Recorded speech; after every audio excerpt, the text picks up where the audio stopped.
o governo federal anunciou um conjunto de ações para valorizar a história e a cultura afro-brasileira. Entre as medidas está a desapropriação de terras na Bahia, no Maranhão, no Rio de Janeiro, em Minas Gerais, Piauí, Paraná e também em São Paulo. E de acordo com o Palácio do Planalto, os decretos devem beneficiar mais de 1.000 famílias e cerca de 4.000 quilombolas de 15 territórios. Para a gente entender melhor sobre essas mudanças, a gente conversa com a Shirley Pimentel de Souza, pesquisadora quilombola, que aparece aqui para a gente, a quem eu cumprimento e agradeço, viu, Shirley, pela presença aqui no TJ Aparecida. Boa tarde, tudo bem com você? Olá, boa tarde.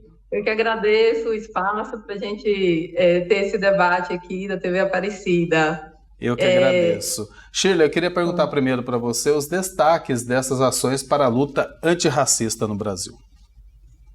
Então, a gente tem aí um histórico, né, de um país marcado pela escravidão e pelo racismo. Então, todas essas ações que o governo tem feito, tanto para a valorização da cultura negra, africana, afro-brasileira no nosso país, quanto para o reconhecimento dos territórios quilombolas, ela complementa a luta do combate ao racismo, né? Tanto reverberando a história, a memória dessas comunidades, a luta, os conhecimentos, a cultura, quanto reconhecendo os direitos, né, que é um fator extremamente importante. A matéria anterior mostrou esses elementos da violência policial, que está também extremamente marcada por conta do racismo, né, arraigado na nossa sociedade. Então, acredito que todas essas ações, elas estão aí juntas, atuando no combate ao racismo, né, tanto na valorização da memória negra, quanto esse processo de titulação das comunidades quilombolas, que vem aí secularmente sendo punidas, estigmatizadas e violadas dos seus direitos, né, no nosso país. Exatamente, Shirley, boa tarde para você, obrigada, viu, pela sua participação. Como você disse, tudo tão interligado, né, essa questão enraizada, né, estrutural, cultural, né, no nosso país. Mas essa questão da desapropriação das terras, esse é o primeiro passo para garantir, então, uma autonomia e proteção das comunidades e principalmente as suas culturas também, esse respeito maior? Com certeza, com certeza. O movimento quilombola tem se organizado aí desde da década de 90, né, enquanto movimento social, e a principal pauta de reivindicação é a regularização dos seus territórios quilombolas. Os conflitos pelo território têm levado muitas lideranças quilombolas a serem assassinadas, tem levado muitos jovens a terem que sair dos seus territórios por falta de condição de trabalho, de sobrevivência mesmo. O acesso à educação também fica limitado, à saúde, a todas as outras políticas.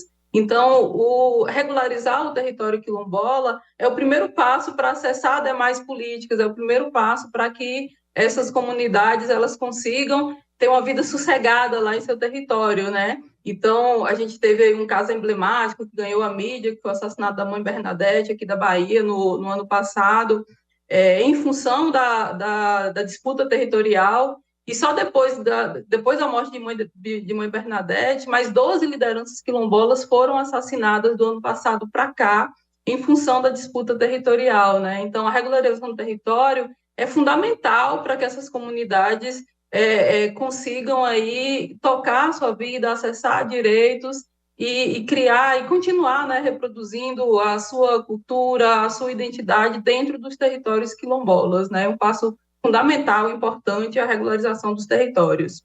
Com certeza, né? Agora, como o programa Rotas Negras, que foca a cultura afro-brasileira, pode beneficiar o turismo e a promoção da igualdade racial, Shirley? O Rotas Negras é um programa de fomento, né, a essa valorização cultural dentro das comunidades negras de uma maneira geral e das comunidades quilombolas em específico, inclusive assim, trazendo essas comunidades para a sociedade brasileira, né? Muitas vezes as pessoas ainda acreditam que os quilombos eles ficaram lá no período colonial, a gente ainda tem um imaginário das comunidades quilombolas do período escravista. E esse programa, lançado agora pelo presidente Lula, Rotas Negras, incentiva esse turismo, né, esse afroturismo, como o programa está chamando, nos territórios quilombolas, e faz com que a população conheça essas comunidades, conheça a sua história, conheça a sua memória, e que essa memória ela se torne também pública, conhecida, né? Porque a memória também é nesse processo de construção da história do país, né? Se a gente está contando a nossa versão da história, como as comunidades quilombolas têm resistido, como as suas culturas têm se mantido, como as comunidades têm preservado o meio ambiente, né? A gente está aí nesse contexto de crise ambiental, e essas rotas, elas também mostram como essas áreas quilombolas, elas são aí preservadas. Isso é importante para que a sociedade brasileira conheça a história, a cultura, a memória das comunidades quilombolas. É um reconhecimento como um todo, né, Shirley? E um ponto muito importante também, geração de emprego, né, que a gente sempre bate nessa tecla.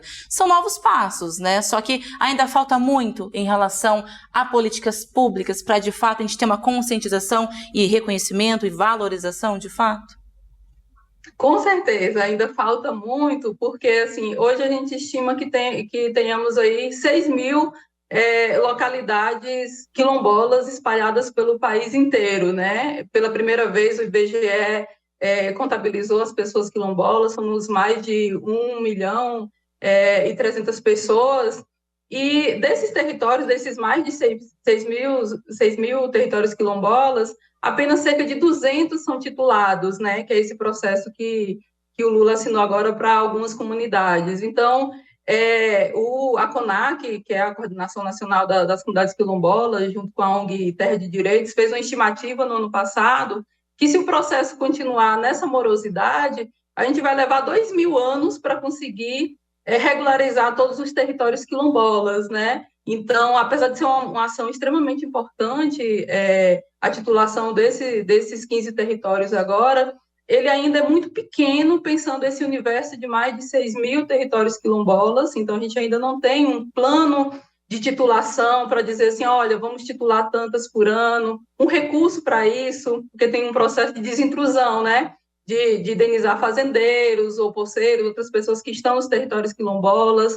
Tem toda uma equipe que faz o relatório técnico, antropológico desses territórios, e não tem recursos específicos para dar conta das mais de 6.000 comunidades, né? E esse é o primeiro passo para evitar o assassinato de lideranças e para a gente acessar outras políticas. Então, é uma política importante, é fundamental essa titulação, mas ainda estamos longe de conseguir o ideal, tanto de titulação quanto de valorização das culturas e da história, dos conhecimentos, do saber das comunidades quilombolas. Mas precisa continuar nesse caminho, principalmente cobrar justiça, né? Muito obrigado, viu, Shirley, pela participação aqui no TJ Aparecida. Seja sempre bem-vindo. Uma ótima tarde para você. Obrigada. Agradeço o espaço. Tchau, tchau. Tchau, tchau. Obrigada, querida. Ótima semana.